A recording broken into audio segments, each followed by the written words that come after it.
The monetary policies of the world are funny things. Back during Clinton's time, when everyone was worried about the year 2000 and the possible effect on the computers, there were certain economies of the world, most notably Russia, who were preparing for a possible crash here in the United States and elsewhere because the stock market's computers and other computers within industry were dependent on computers that perhaps apparently would not be able to take into consideration the year 2000 or anything after the year 2000. Now, this appears in retrospect to have been a machinated event, something that allowed the people on the inside to feverishly apply to government to write software, and many people got rich off of this debacle, this near catastrophe.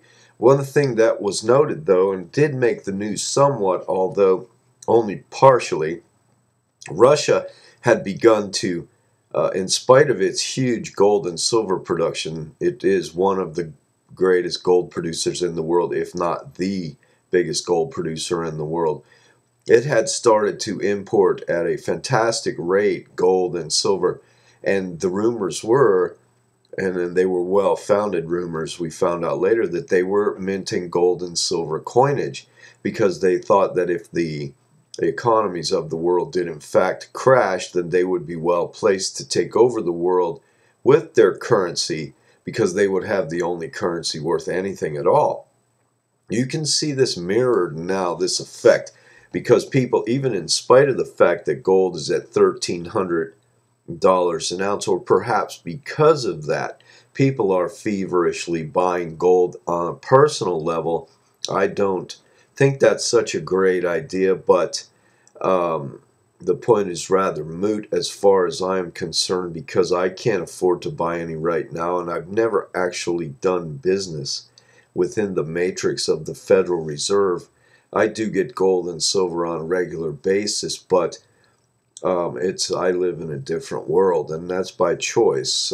It's not an easy world to live in, but it is an American world. Back to the silver and gold in Russia.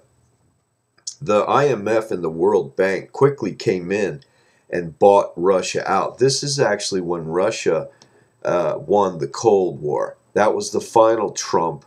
They were able to then send the KGB through Israel here to America and deploy what they had been working on for decades, the mind control technology of the Radiant Arsenal, the handhelds, the flybys, the drive-bys, the military next door. These are what are called psychotronic weapons.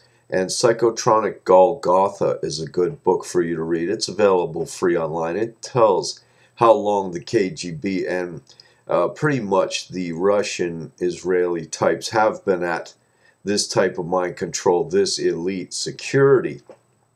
Of course, this is well buried, and they don't want you to know anything about this. This is definitely kept quiet and denied unto this day.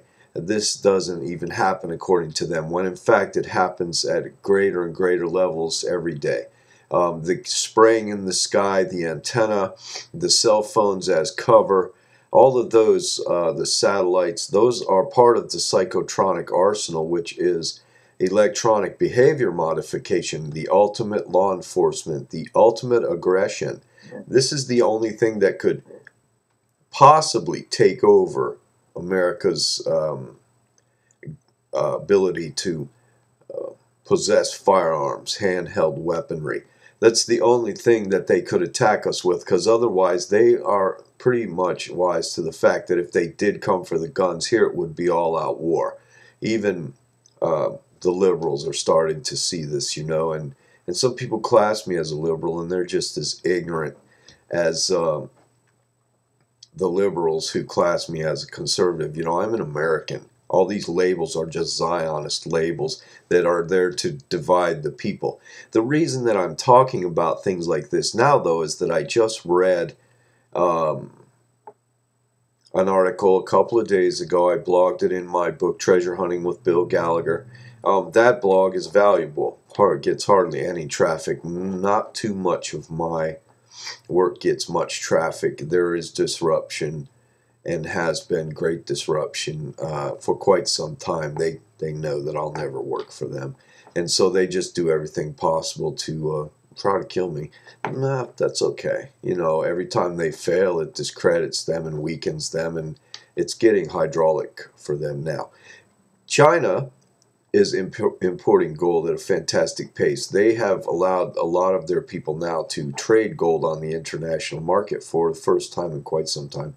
This is possibly one of the reasons that gold price is being jacked up, and this may be the way the bankers here in America have promised the Chinese they'll get paid, because they owe the Chinese a lot, and they've used our debt as leverage. They've used our debt as a coinage, and of course they don't tell you anything like this.